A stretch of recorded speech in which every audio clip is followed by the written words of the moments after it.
information before we start. So my name's Shaquem Anthony, as you know. I was born in New Orleans in 1996. Yeah, that's right. In like a hospital. I moved here in 2005, right before Katrina, like the Saturday before it hit. I moved here. But yeah, that's how you need to know. I have a cousin named Terrell Winchester. He's 4 years older than me. Right now, he's currently stationed in Afghanistan as a ranger in the Army. And back when I lived in New Orleans, I was in 3rd grade back then, and he was in 7th. No, he was in 8th. And we lived in what you would call the hood, I guess. Like, I've seen more like dead bodies than I actually should have on the street, but that's besides the point. And he actually dabbled in a lot of drugs.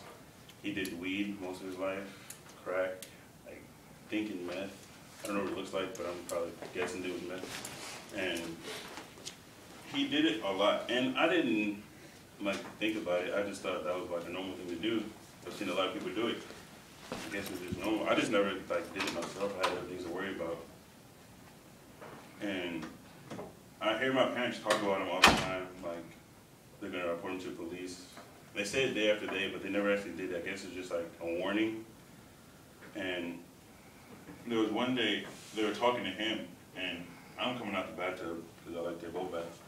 And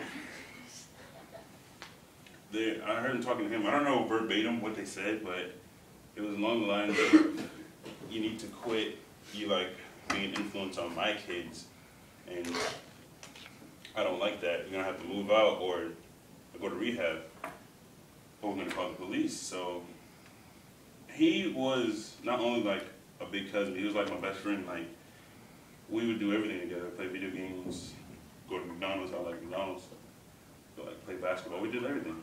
And the thought of kicking him out, like, kind of like made me cry, because my little brother was only like 4 back then. I don't want to like basketball with him, he's retarded.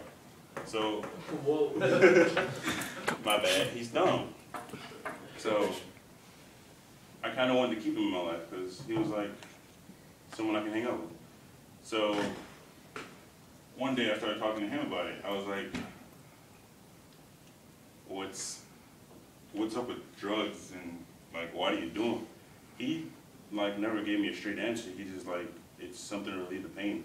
And I never knew what pain you had in 8th grade back then, but I guess he had some.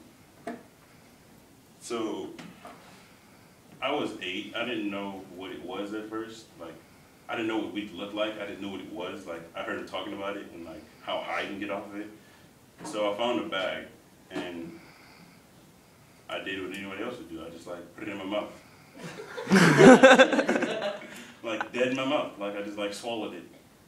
And he comes in the room and he's like throwing crap everywhere, just flipping over mattresses, looking for something. I was like, what are you looking for? He was like, hey, did you find a bag with green stuff in it? I was like, yeah. He was like, where is it? I was like, I ate it. He didn't know what to do at first. He just like kind of sat there. He didn't know what to do. He kind of like screamed. Then my mom came home and he told her. And she flipped out, as all moms do. Oh, you gave my baby weed, all this. It just, yeah. And they called the police. The police took him to jail. He comes out 2 years later, possession of weed, all this stuff, narcotics, drugs, crack, meth, all this. And he comes out, and he talks to me. Like, we're on the bike ride to the park, we're gonna play basketball, and he's talking to me. He was like, and he apologizes. And I didn't know what it was for at first. Like, I was like, you have nothing to apologize for. But he says, I'm sorry for lying to you and being a bad influence, and it's influencing you and exposing you to, I wouldn't say drugs, but the things that your parents don't want you to, I guess. And there wasn't any physical or mental change in him. Like, I didn't notice anything changing, but he was a different person. Like, he would do things different, the way he carried himself, the way he talked to people, all that was different about him, and I liked it. But I guess the moral of the story is there's always a way out, in any bad situation, whether it's good or bad or something you don't want to do, there's always a way out of it.